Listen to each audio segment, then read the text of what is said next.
بھی راضی ہوں گی. اور آپ کوشش کریں کہ کل اپنے ساتھ اپنی فیملی کی اور بھی خواتین ہیں انہیں بھی لے کے آئیں تاکہ زیادہ سے زیادہ لوگ اس بابرکت ذکر کو سنیں اور زندگیوں میں برکت آئے. کیونکہ جناب سیدہ کی جو مجالس ہیں یہ ایسی مجالس ہیں کہ ان مجالس میں وہی آئیں گے جو بی بی سے حقیقی محبت رکھتے ہیں. اور آخرت میں جو اجر ملنے والا ہے کہ امام باقر علیہ السلام یہ فرماتے ہیں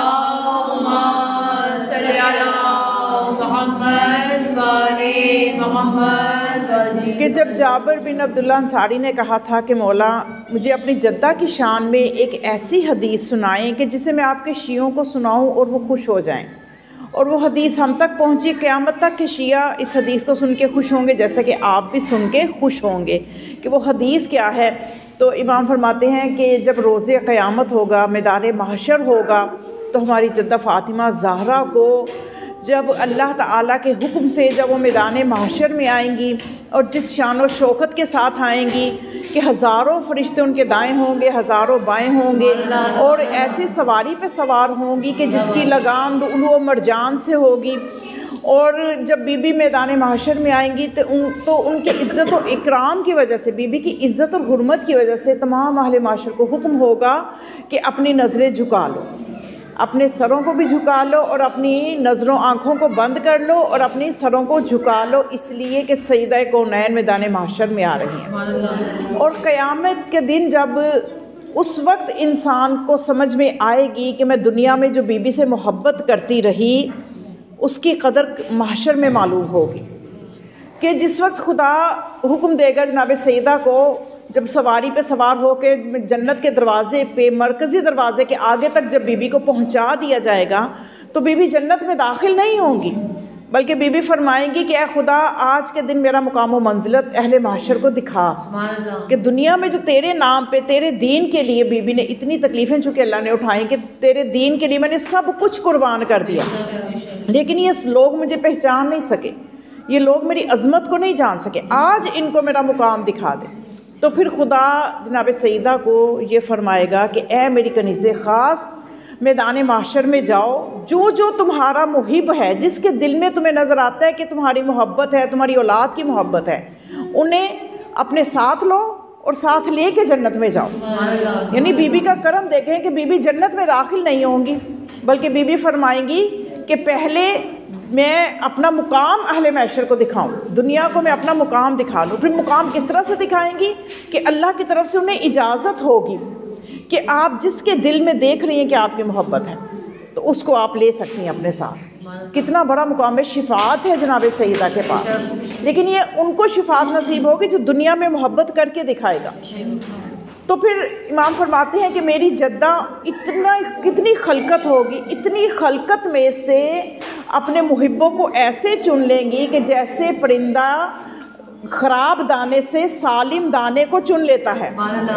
اس طرح سے بی بی کے حکم سے وہ اہل محشر میں سے نکل کے ایک جگہ اکٹھے ہوں گے اور بی بی ان کو ساتھ دے کے جائیں گی. اچھا پھر یہی بات ختم نہیں ہوتی، بلکہ امام فرماتے کہ جب یہ محب جو ہے نا چاہنے والے بی بی کے، جب یہ محب وہاں جمع ہو جائیں گے مرد و خواتین، تو پھر یہ داخل نہیں ہوں گے، یہ شیعان زہرا جو ہیں یہ جنت میں داخل نہیں ہوں گے. تو خدا فرمائے گا کہ اے میری کنیز خاص کے شیعو، تم جنت میں کیوں نہیں داخل ہو رہے؟ جنت تمہارے سامنے دروازہ کھلا ہے. لیکن اس وقت وہ شیعہ اور وہ چاہنے والے بھی یہ کہیں گے کہ اے خدا ہم یہ چاہتے ہیں کہ آج ہمارا مقام بھی اہل محشر کو دکھا دے. دنیا میں یہ ہمیں کافر کہتے رہے، ہم تیرے پہ ایمان رکھتے تھے، تیری حجتوں پہ ایمان رکھتے تھے، تیرے دین پہ چلتے تھے، اس کے باوجود کافروں کا طعنہ ہم سہتے تھے تو تیری محبت میں سہتے تھے. آج ذرا ہمارا مقام بھی ان پہ واضح کر دے. تو مومنات یہ دیکھیے جو میں روایت آپ کو سنا رہی ہوں یہ سچے نبی کے سچے فرزند امام باقر علیہ السلام کی روایت ہے. یہ کوئی ایسی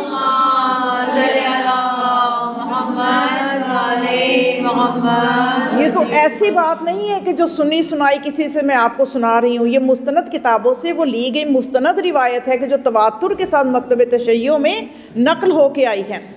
تو پھر اس وقت امام فرماتے ہیں کہ جو شیعان علی ہوں گے، جو شیعان ہماری جدہ کے جو شیعہ ہوں گے، محب ہوں گے، پھر ان کو خدا اجازت دے گا کہ میدان محشر میں آؤ اور تم دیکھو کہ ان میں سے جس کسی نے بھی فاطمہ کی محبت میں تمہیں پانی کا ایک گھونٹ بھی پلایا ہے تو اس کو بھی تم اپنے ساتھ لے لو، جنت میں چلے جاؤ۔ جس کسی نے بھی تمہیں سیدہ کونین کی محبت میں کوئی لباس پہنایا ہے، سیدہ کونین کی محبت میں کسی نے تمہارے کسی مسئلے کو حل کیا ہے، جیسے ہے نا ہمیں حکم ہے کہ مومنین ایک دوسرے کے مسائل کو حل کریں، تو اس وجہ سے کرتے ہیں نا کہ یہ بھی مومن ہے، یہ بھی آل محمد کا چاہنے والا ہے، میں بھی آل محمد کا چاہنے والا، ایک دوسرے کی غلطیوں کو بھی درگزر کرتے ہیں، تو اس کا بہت بڑا اجر ملنے والا ہے محشر میں۔ دنیا میں تو ہمیں یہ چیزیں بھی سمجھ میں نہیں آ رہی، لیکن اس دن اگر جس نے دنیا میں اپنی ان چیزوں کی عقیدے کی حفاظت نہ کی، ان چیزوں کو نہ سمجھا، وہاں وہ پچھتائے گا کہ کاش میں بھی ان کے ساتھ ہوتا، کاش میں نے بھی دنیا میں بی بی کی محبت میں کوئی کام کیا ہوتا۔ لیکن افسوس ہے نا کہ آج آپ دیکھیں سیدہ کونین کی شہادت کے دن ہوں، لوگوں نے شادیاں رکھی ہوئی ہیں، اپنے گھروں میں خوشیوں کی محفلیں رکھی ہوئی ہیں، تو یہ کس قسم کا اجر رسالت ہے؟ جو قرآن میں مبدت کا حق مانگا گیا تھا آل رسول کے لیے، تو یہ امت کلمہ پڑھنے کے باوجود یہ کس قسم کا حق مبدت ادا کر رہی ہے کہ رسول اللہ کے گھر غم کے ایام ہیں اور یہ اپنے گھروں میں شادیاں رکھ کے بیٹھے ہو۔ اور کتنے کم لوگ ہیں جو کہ گنے جا سکتے ہیں جو بی بی کی تکلیف کو محسوس کر رہے ہیں کہ یہ ایام فاطمیہ ہیں، ہم نے ان کو کیسے منانا ہے؟ تو دیکھیں روز معاشر ایک پانی کا گھونٹ پلانے والے کو بھی اللہ کہے گا کہ اگر اس نے بھی بی بی کی محبت میں، تو آپ اندازہ کریں کہ جو بی بی کی محبت میں مجالس کا انعقاد کرتے ہیں، ماشاءاللہ سے انہوں نے سلسلہ شروع کیا خمسہ کا، پچھلے سال بھی کروائیں 5 مجالس، اب دوسرا سال ہے، تو اللہ کرے تا قیامت یہ عزاخانہ دن بدن ترقی کرے، بڑے عزاداروں سے بھی بھرے، اور مزید اس کو وسعت ملے، مزید کھلی جگہ اللہ ان کو دے کے جہاں بی بی کا تذکرہ کھلے اور وسیع پیمانے پہ تذکرہ کرے۔ تو سوچئے ایک پانی کے گھونٹ بھی اللہ اس وقت اتنا راضی ہو رہا ہے، اور جو بی بی کی خاطر مجالس رکھیں، اہتمام کریں عزاداروں کو بٹھانے کا، اور پھر عزادار جو ایک ایک قدم چل کے آئیں، بی بی کے مجلس میں شرکت کریں، وہاں سے نورانی درس لیں، تو یہ سارے کتنے اجر بن جاتے ہیں اس بندے کے لیے۔ لیکن ان سب کے ساتھ کیا شرط ہے کہ خلوص کے ساتھ صرف جناب سیدہ کو راضی کرنا ہی ہمارا مقصد ہونا چاہیے۔ یہ نہیں ہونا چاہیے فلاں مجلس میں نہیں جا رہے وہاں تو مجمع نہیں ہے، یا کروانے والا مایوس نہ ہرگز نہ ہو کہ میرے شاید مجمع نہیں ہے تو مجلس قبول ہے، ایسا ہرگز نہیں ہے۔ مجلس قبول ہونی ہے نیتوں سے۔ جناب سیدہ کونین بنت نبی نے آپ سے راضی ہونا ہے کہ آپ کی نیت میں کیا ہے، پڑھنے والے کی نیت کیا ہے، جی مجمع نہیں ہے تو بس ٹھیک ہے کیا میں پڑھوں، ایسے نہیں، سننے والوں کو بھی کیا ایسا نہیں ہے۔ مجلس کی قبولیت کے لیے خلوص شرط ہے۔ کہیں کسی روایت میں مجھے نظر نہیں آیا، کسی کتاب میں نظر نہیں آیا کہ وہ مجلس زیادہ بی بی کو پسند ہے اس میں مجمع زیادہ ہو، ایسا نہیں، بلکہ خلوص کے ساتھ ایک بندہ پڑھے، ایک بھی سن لے گا نا، اس کو بھی مجلس کہتے ہیں۔ وہ بھی جو ہے اس مجلس کا بھی اتنا ہی احترام ہے معصومین کے نزدیک جتنا کہ کہیں کہ بہت زیادہ تعداد ہو تو اس کا احترام زیادہ ہے۔ بس انہوں نے خلوص دیکھنا ہے، آپ خلوص کے ساتھ آئیں اور اس نیت سے آئیں، اور اس مجلس کے جو آداب ہیں، کیونکہ اتنی پاک ہستی جناب سیدہ طاہرہ جن کا لقب ہے اللہ کے نزدیک، کہ اللہ نے جن کی طہارت کے بارے میں آیت تطہیر قرآن گواہی دے رہا ہے ان کی طہارت کی، انما یرید اللہ لیذہب عنکم الرجس اہل البیت ویطہرکم تطہیرا، صلوات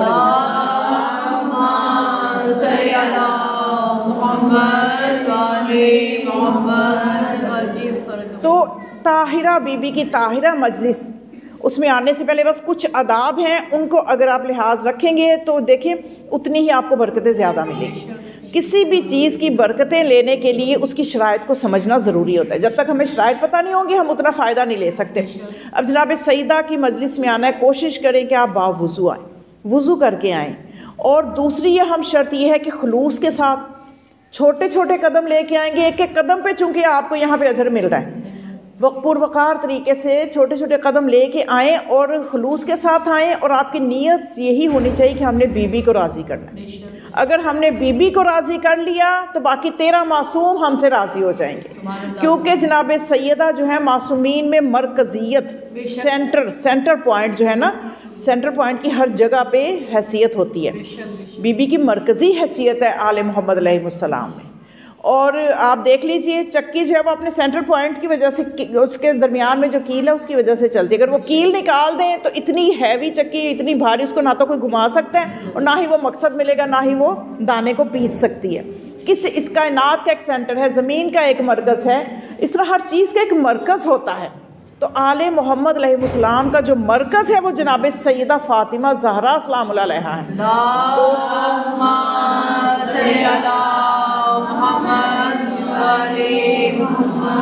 اگر آپ نے سیدہ کو راضی کر لیا اپنی زندگی میں، دیکھیے یہ زندگی کتنی ہے، کسی کو کوئی پتہ نہیں، اللہ نے کسی کو بتایا نہیں کس کی کتنی ہے. تو اس کو پلک جھپکتے میں بندہ بچپن سے جوانی، نوجوانی سے جوانی، جوانی سے بڑھاپا، اور جب بڑھاپے پہ جاتا ہے، جب اس نے بڑھاپے پھر تو تیزی سے نیچے آنا شروع ہو جاتا ہے نا. یعنی جو پہلے 40 سال 35 سال سمجھو جی جوانی چل رہی ہے، اس کے بعد ڈیکلائن جس کو کہہ سکتے ہیں وہ پھر تیزی سے نیچے آتی ہے. آپ ڈھلان پہ جائیں نا تو چڑھتے کو ٹائم لگے گا، اترتے تو ٹائم ہی نہیں لگتا. تو یہ سپیڈ سے ٹائم گزر رہا ہے، سپیڈ سے گزرے گا. آپ نے کیا کرنا ہے، اپنی زندگی میں بی بی کو راضی کر لیں، بی بی کی مجالس میں شرکت کریں، خوشی سے جائیں اور دوسروں کو بھی موٹیویٹ کریں، ان کو بھی شوق دلائیں. اگر آپ نے محنت کر کے ایک بندی کو راضی کر کے آپ لے آئیں نا اپنے محلے میں سے یا اپنے خاندان میں سے، اور وہ آ کے جتنا سنے گی اس کا اجر بھی آپ کو ملنا ہے. اور اس بات سے جناب سیدہ کتنا راضی ہوں. تو بس آپ نے یہ کوشش کرنی ہے کہ میرا یہ مقصد ہے کہ میں 1 یا 2 بندوں کو بھی اپنے ساتھ لے آؤں. تو یہ آپ کا کام ہو جائے گا کہ آپ نے کام کیا، اپنے حصے کا کام کیا، ورکنگ کی ہے آپ نے بی بی کے لیے. اور جو بی بی کو خوش کرے، جو جناب سیدہ کے دل کو خوش کرے، وہ رسول اللہ کے دل کو خوش کرتا ہے. رسول اللہ فرماتے ہیں کہ جس نے میری بیٹی کو راضی کیا اس نے مجھے راضی کیا، جس نے مجھے راضی کیا اس نے اللہ کو راضی کیا. اور 13 کے 13 معصومین جو ہیں ان میں مرکزیت جو ہے جناب سیدہ کی ہے. اور جناب سیدہ کیا ان کی عظمت میں صرف آج تمہیدی گفتگو تھوڑی سی کروں گی کہ بی بی کے 9 نام ہیں اللہ کے نزدیک. اور بی بی کا پتہ ہے عدد کیا ہے؟ فاطمہ کے اعداد نکالیں اور فے کے کتنے عدد ہیں. اعداد کی ایک ہوتا ہے نا کہ علم، ہر عدد کی ایک طاقت ہوتی ہے. الف کی طاقت ہے، با کی طاقت ہے، تا کی طاقت ہے. اس طرح سے فا، الف، تو، میم، ہا، ہا کو چھوٹی طاقت ہے. اس کی جب آپ طاقت نکالیں گے نا تو اس کو جب گرینڈ ٹوٹل اس کا کریں گے تو وہ 9 آتا ہے. بی بی کا عدد کیا ہے؟ 9. اور 9 یہ وہ عدد ہے کہ یہ 1 سے لے کے 9 تک، یہ جو 9 عدد ہے اس کے بغیر آپ دنیا کی کتنی بڑی ویلیو بنانا چاہیں ان 9 کے بغیر بن ہی نہیں سکتی. 10,000 بنائے، 14,000 بنائے، 15 بنائے، 20 بنائے، 400 بنائے، یہ جو 9 ہے اس کے بغیر دنیا کا کوئی عدد وجود میں آ ہی نہیں سکتا. اور خدا کے پاس جو بی بی کے نام ہیں وہ بھی کتنے ہیں؟ وہ بھی 9 ہیں. اس میں کیا مصلحت ہے یہ خدا بہتر جانتا ہے. بی بی کی شان میں جو سورہ اترا ہے سورہ کوثر، تو اس کے جو جتنے اس میں حروف استعمال ہوئے ہیں وہ کتنے ہیں؟ 45. 4 اور 5 کا گرینڈ ٹوٹل نکالیں تو کیا بنے گا؟ 9. اور جو سورہ کوثر کا عدد ہے وہ کون سے؟ 108 نمبر سورہ ہے. 8 اور 1 9. یعنی بی بی کو مرکزیت حاصل ہے اس کائنات میں. چہاردہ معصومین پہ مرکزیت حاصل ہے جناب سیدہ کو. تو اس لیے معصومین فرماتے ہیں کہ ہم امام جو ہیں ہم حجت ہیں. نحن حجت اللہ علی البرایا و جدتنا فاطمہ حجت اللہ علینا. ہم مخلوق پر اللہ کی حجت ہیں اور ہماری جدہ فاطمہ ہم آئمہ پر حجت ہیں. یعنی امام زمان علیہ السلام پر بھی جو حجت خدا ہے وہ جناب فاطمہ زہرا سلام علیہ. اور بی بی کے 9 نام ہیں اللہ کے نزدیک. یعنی کتنی قدر و منزلت ہے کہ قرآن میں جب ہم دیکھتے ہیں تو جناب زکریا اللہ سے جب دعا کرتے ہیں انی خفت الموالی من ورائی، کہ اے خدا مجھے ایک وارث عطا کر، میں اپنے پیچھے اپنے رشتہ داروں سے خوف کھاتا ہوں کہ جب میں دنیا سے چلا جاؤں گا یہ آپس میں لڑیں گے اور میری وراثت جو ہے وہ اس کے بارے میں یہ آپس میں لڑیں گے. تو مجھے حقیقی وارث دے کہ وہی وارث بنے میری ہر چیز کا. انی خفت الموالی من ورائی واجعل لی من لدنک ولیا، مجھے اپنی طرف سے کوئی ولی عطا کر. تو پھر خدا نے کیا فرمایا؟ یا زکریا انا نبشرک بغلام اسمہ یحییٰ لم نجعلہ قبل سمیہ، کہ اے زکریا میں تمہیں ایک ایسے بچے کی خوشخبری دیتا ہوں کہ جس کا نام میں نے یحییٰ رکھا ہے اور میں نے اسے ولی بنا کے بھیجا ہے. یعنی اور خدا کیا فرماتا ہے کہ اور وہ میرا ولی ہوگا. یعنی ہمیں یہ پتہ چلا کہ جو اللہ کی طرف سے ولی ہوتا ہے اس کا نام دنیا والے نہیں رکھتے، اس کا نام اللہ رکھتا ہے. کیونکہ خدا نے کیا کہا جناب زکریا کو؟ انا نبشرک بغلام اسمہ یحییٰ، میں تمہیں ایک ایسا بیٹا عطا کروں گا کہ اس کا نام یحییٰ ہوگا، اور وہ یحییٰ نام اللہ نے رکھا. اور تمام انبیاء کے نام ظاہر ہے جو حجت خدا ہوتے ہیں ان کے نام اللہ رکھتا ہے، تمام معصومین کے نام اللہ نے رکھے، لیکن جناب سیدہ کی منزلت بلند ہے کہ سب کے نام اللہ نے رکھے تو ایک ایک نام رکھا، جناب سیدہ کے 9 نام رکھے، بی بی کے 9 نام رکھے اللہ نے، اور جناب سیدہ حجت ہیں تمام اماموں پر۔ تو ظاہر ہے کہ ہر زمانے کے امام پہ حجت تھی، تو ہمارے زمانے کے امام پر بھی حجت ہیں۔ تو ایسی چیز ہمیں واقعات میں بھی ملتی ہے کہ جب ہم امام زمان علیہ السلام سے کوئی دعا کرتے ہیں تو ان کا اپنی جدہ سے رابطہ ہے۔ جب ہم جناب سیدہ سے دعا کرتے ہیں تو جناب سیدہ اپنے زمانے کے اپنے فرزند کو، ہمارے امام کو ہدایات دیتی ہیں، ان کی باقاعدہ آپس میں ملاقات ہے، باقاعدہ ان کا آپس میں روابط ہیں، تو پھر وہ حکم جاری ہوتا ہے دنیا والوں پہ۔ کیوں؟ اس لیے کہ شب قدر سے ہم اس چیز کو سمجھ سکتے ہیں نا کہ شب قدر جو ہے اس میں کیا ہوتا ہے، فرشتے اترتے ہیں، تنزل الملائکۃ والروح، فرشتے اور روح اترتے ہیں، اور سب کا یقین ہے وہ کس پہ اترتے ہیں، کسی خاکی پہ تو نہیں اترتے نا، حجت خدا پہ اترتے ہیں، اور وہ حجت خدا امام زمان علیہ السلام ہے۔ ایک طرف یہ، اور دوسری طرف امام موسیٰ کاظم علیہ السلام یہ فرماتے ہیں کہ میری جدہ جو ہے وہ لیلۃ القدر ہیں۔ تو اب لیلۃ القدر کا امام زمان علیہ السلام سے اور جناب سیدہ سے گہرا تعلق ہے، تو ہم جو تقدیریں ہماری شب قدر میں لکھی جاتی ہیں، ماہ رمضان میں شب قدر جب آتی ہے تو ہماری تقدیریں جو لکھی جاتی ہیں وہ امام زمان علیہ السلام کے پاس لکھی ہوئی آتی ہیں، اور اس میں جناب سیدہ سے جو ہم سفارش کر کے اپنی تقدیروں کو بدلوا بھی سکتے ہیں۔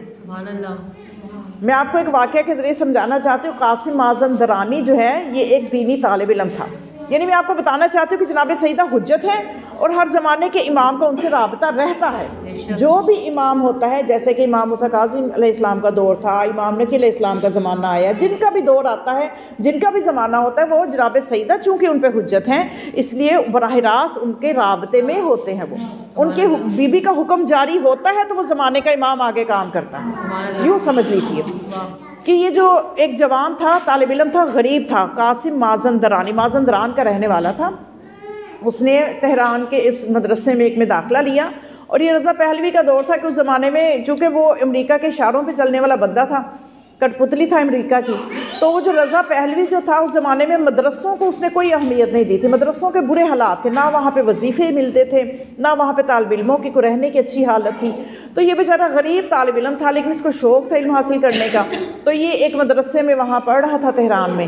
تو لیکن ہوا یہ تھا کہ مازندران ہی کی ایک عورت تھی جس کا چاولوں کا بزنس تھا، وہ امیر تھی، اس نے اس طالب علم سے کہا تھا کہ میں ہر سال تمہیں چاول بھیج سکتی ہوں کہ تمہاری مدد ہو جائے، تو یہ اپنے کھانے کے لیے جتنے چاول ہوتے تھے وہ رکھ کے باقی بازار میں بیچ دیتا تھا، اور پیسے لے کے تو ان پیسوں سے اپنی دوسری ضرورتیں پوری کر لیتا تھا۔ ظاہر ہے چاول ہی تو ضرورت نہیں ہے نا، اس کو زندگی میں اور چیزیں بھی چاہیے، تو وہ یوں کر لیتا تھا کہ اپنے حصے کے تھوڑے سے چاول کے جتنے وہ اس کو ضرورت ہوگی باقی وہ بیچ دیتا تھا بازار میں اور پیسے لے لیتا تھا۔ ایک سال ایسا ہوا کہ اس خاتون کا خط آیا کہ میں اس سال چاولوں کی فصل تباہ ہو گئی ہے، بارشیں زیادہ ہو گئی ہیں، تو میں اس دفعہ چاول نہیں بھیج سکتی، تو اگلے سال فصل بہتر ہوگی تو دوبارہ بھیج دوں گی۔ اب یہ پریشان ہو گیا، لوگوں سے بعض اوقات پہلے قرضہ لے لیتا تھا کہ چاول آئیں گے تو میں بیچ کے ان کا قرضہ اتار دوں گا،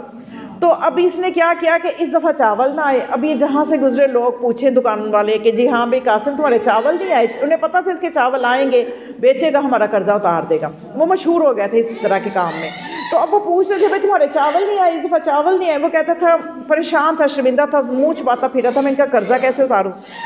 تو اس نے کیا کیا کہ اس نے کتاب کھولی، پریشانی میں کچھ وظیفہ ڈھونڈ رہا تھا کہ کوئی وظیفہ مجھے مل جائے، تو اس سے ایک جگہ نظر آیا کہ 530 مرتبہ اگر یہ صلوات فاطمی پڑھی جائے، اللہم صلی علی فاطمہ و ابیہا و بالہا و بنیہا و سر المستودع فیہا بعدد ما احاط بہ علمک،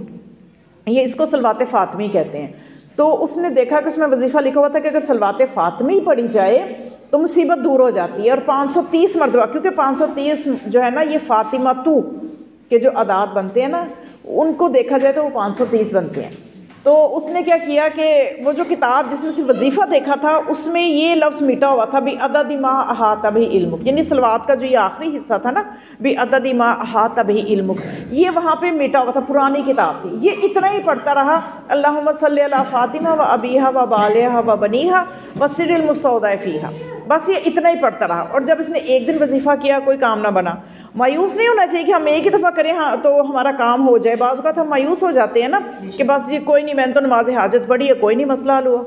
دوسرے دن پڑھ لیں، تیسرے دن پڑھ لیں. یہ تو اپنی اپنی تاثیر زبان اور خلوص اور کامل ہونے کی بات ہے کہ کتنی آپ کے عمل میں کمال کتنا ہے، تو اس حساب سے پھر اس کی رزلٹ آتے ہیں. تو اب یہ جو تھا اس نے ایک دفعہ کیا نہ، وہ دوسرے دن کیا. تیسرے دن جب اس نے یہی وظیفہ کیا تو دروازہ بجا. ابھی وظیفہ کر کے بیٹھا تھا، مدرسے کا دروازہ بجا تو ایک امیر کبیر آدمی آیا، تاجر تھا وہ تہران کا، اور آ کے کہنے لگا کہ یہاں قاسم نام کا کوئی طالب علم ہے. انہوں نے کہا قاسم تو ایک ہی ہے ہمارے پاس. لے آیا، اس کو بلایا کہ یہ ہے لڑکا جو کہ ایک ہی ہمارے پاس قاسم نام کا اور کوئی بندہ نہیں ہے.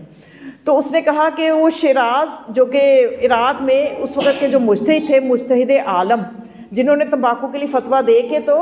ساری پلاننگ جو تھی یو کے کی، وہ جو برطانیہ کی ساری پلاننگ تھی ایران پہ قبضہ کرنے کی، تمباکو کی کمپنی جیسے کہ برِ صغیر میں انہوں نے کاروبار کے لیے آئے تھے تو قبضہ کر لیا تھا برِ صغیر پہ انگریزوں نے. یہی کام انہوں نے ایران جا کے کرنا چاہا. انہوں نے وہاں پہ تمباکو کے کاروبار شروع کیے، فیکٹریاں بنانا شروع کی. جب وہ کاروبار چلنے لگا تو وہاں کے جو مجتہد تھے وہ بھانپ گئے کہ یہ ہمارے ساتھ جو حال کریں گے یہ قبضہ کر لیں گے. انہوں نے تمباکو کے حرام حرمت کا فتویٰ دے دیا تو لوگوں نے تمباکو خریدنا چھوڑ دیا، ان کی فیکٹریاں بند ہو گئیں، وہ تنگ آ کے ایران چھوڑ کے بھاگ گئے. تو یہ فتوے کی یہ طاقت ہے. تو وہ جو مجتہد تھے آیت اللہ شیرازی، انہوں نے اس بندے کو بھیجا تھا کیونکہ اس بندے نے، کیونکہ جو طالب علم تھا نا صلوات فاطمی پڑھتا تھا، تو اب وہ جو بندہ تھا آیت اللہ شیرازی، انہوں نے اس تاجر کو بھیجا کہ فلاں مازندران کے مدرسے میں جاؤ، یہ طالب علم کا نام ہے، اس کو یہ پیسے دے کے آؤ. اور وہ اس نے مالی مدد بھی کی اس تاجر نے، اور ساتھ کہا کہ وہ جو گاڑی پیچھے کھڑی دیکھ رہے ہو اتنی بڑی، وہ سامان سے لدی ہوئی ہے، اس میں ضرورت کا سامان ہے، وہ سارا بھی تمہارے لیے، وہ ضرورت کا سارا سامان بھی تمہارے لیے ہے اور یہ پیسے بھی ہیں، اور یہ آیت اللہ شیرازی نے بھیجے.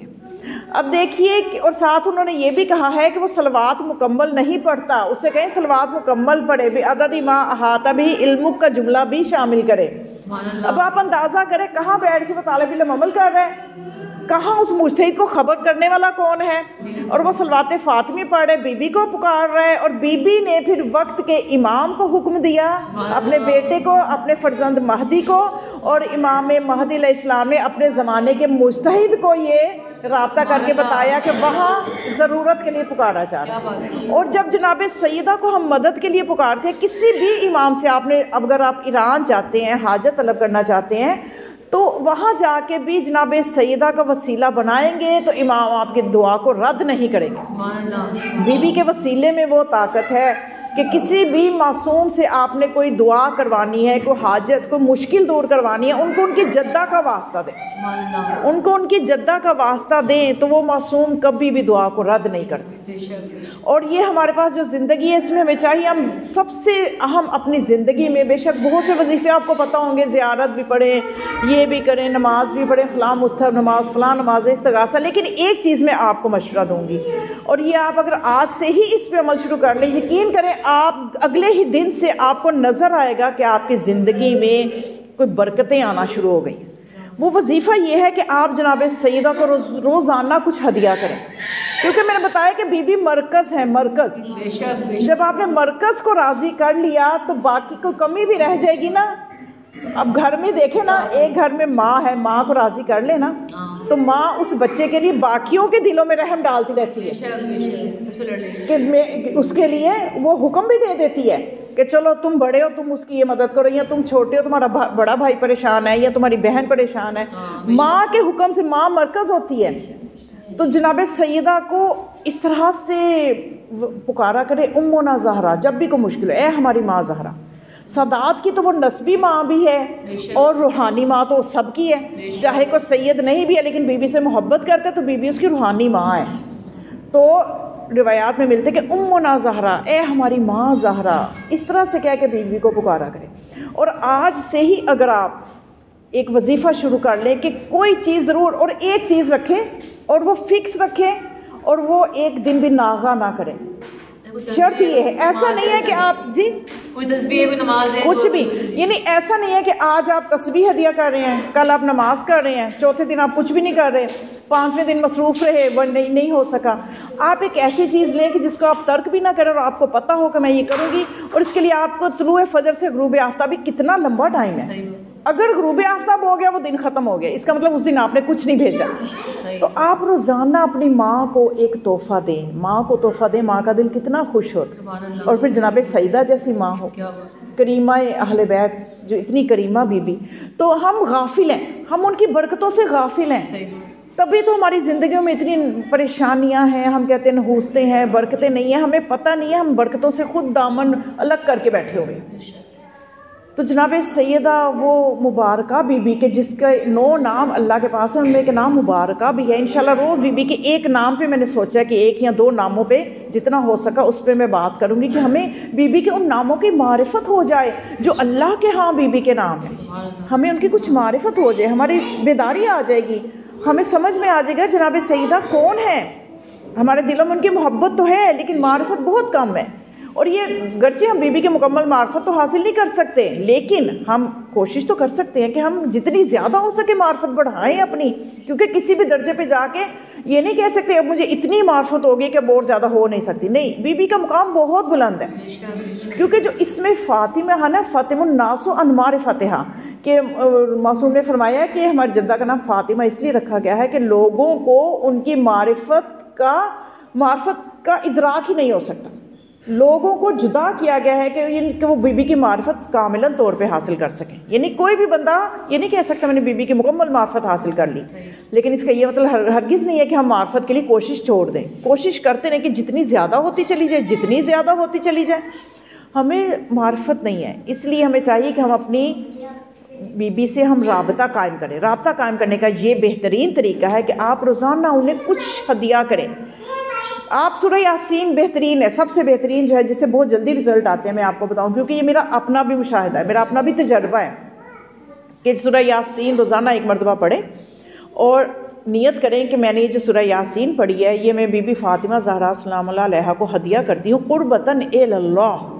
اللہ کے قرب کے لیے میں جناب سیدہ کو یہ سورہ یاسین ہدیہ کرتی ہوں، لیکن روزانہ پڑھیں۔ میں نے آپ سے کہا جو بھی وظیفہ پکڑیں، درود کی ایک تسبیح لے لیں، 2 رکعت نماز لے لیں، یا کوئی بھی وظیفہ آپ لے لیں، اور جیسے سورہ یاسین ہے تو ایام مخصوص جس میں کہ نماز نہیں پڑھنا ہوتی، سورہ یاسین تب بھی پڑھ سکتے ہیں، قرآن پڑھ سکتے ہیں، صرف یہ کہ اجر میں ذرا کمی ہو جائے گی، لیکن منع نہیں ہے، حرام نہیں ہے۔ ہم تو بالکل حرام کر کے سب چیزیں خواتین بیٹھ جاتی ہیں نا، بس جی کچھ نہیں کرنا، نہ تسبیح کو ہاتھ، نہ کوئی اللہ کا ذکر، بس جی ان دنوں میں تو عیاشی ہو رہی ہے، واجبہ نماز بھی نہیں پڑھنی، روزے بھی نہیں رکھنے، چلو جی بس ٹھیک ہے، ایسا نہیں ہے جی جائے نماز پہ بیٹھیں، اپنا لباس پاکیزہ کریں، ٹھیک ہے جی، اپنے لباس پاک و پاکیزہ لباس پہنیں اور جائے نماز پہ بیٹھیں، کوئی مسئلہ نہیں ہے۔ تسبیح ہاتھ میں پلاسٹک کی خاک شفا کی تسبیح نہ لیں، پلاسٹک کی تسبیح کوئی سی بھی لے لیں، اور جتنی تسبیحات پڑھیں، دعائیں پڑھیں، زیارتیں پڑھیں، جتنا نماز کے لیے آپ روزانہ وقت وقف کرتی ہیں اپنا وہ وقت ادھر ادھر نہ کریں۔ وہ دیکھیں نماز میں ہم 4 رکعت نماز 5 منٹ 10 منٹ میں پڑھ لیں گے، اس کے بعد ہم آدھا گھنٹہ تک کی بات کرتے ہیں، لیکن میں نے دیکھا کہ خواتین یعنی کیا کرتی ہیں کہ وہ 10 منٹ کی نماز تو گئی ہی، باقی 20 منٹ کی تاکیبات بھی اسی کھاتے میں ڈال دی، چلو جی وہ بھی گئی، کیوں؟ اس لیے پھر ہماری زندگیوں میں برکت نہیں آتی۔ ہم وہ 10 منٹ کی نماز ہی نہیں پڑھنی نا، باقی تو سب کچھ پڑھنا ہے اور پورا ثواب ملے گا۔ زیارات پڑھیں، دعائیں پڑھیں اور قرآن بھی پڑھیں، اس کے لفظوں پہ ہاتھ نہ لگائیں، اس کے کتابت کو پکڑ سکتے ہیں، اس کے حاشیے کو پکڑ سکتے ہیں، لیکن یہ ہے کہ اس کے حروف پہ ہاتھ نہ آئے، بس اتنی سی بات ہے۔ تو خواتین تو ہم یہ کہ بس یہ بالکل سب کچھ ہی چھوڑ چھاڑ کے بیٹھ جاتے ہیں، بس یہ آف ڈیز ہیں، آف ڈے، بلکہ آف سب کچھ ہی آف کر کے بیٹھ جاتے ہیں، پھر زندگی سے برکتیں بھی آف ہو جاتی ہیں، تو پھر ہم پریشان ہوتے ہیں کہ پتہ نہیں جی ہماری کیوں نہیں مسائل حل ہو رہے، ہمارے وظیفے نہیں قبول ہو رہے۔ جب آپ جناب سیدہ طاہرہ سے رابطہ کر لیں گی سارے وظیفے بھی قبول ہو جائیں گے، سب کو ہر طرف ہدایات بی بی نے دینی ہے، بی بی حجت خدا ہیں، بی بی ولیہ ہیں۔ میں نے آپ کو بتایا نا کہ ولی کی نشانی یہ ہے کہ ولی کا نام خدا رکھتا ہے، میں نے قرآن سے دلیل دی نا آپ کو جناب زکریا سے، تو یہ ولیہ ہیں کہ ان کے نام اللہ نے رکھے، ولیہ خدا ہیں۔ تو بس مومنات اصل مسئلہ ہی یہ ہے کہ بی بی کو پہچانا ہی نہیں کیا، نہ دوسروں نے پہچانا نہ اپنوں نے پہچانا۔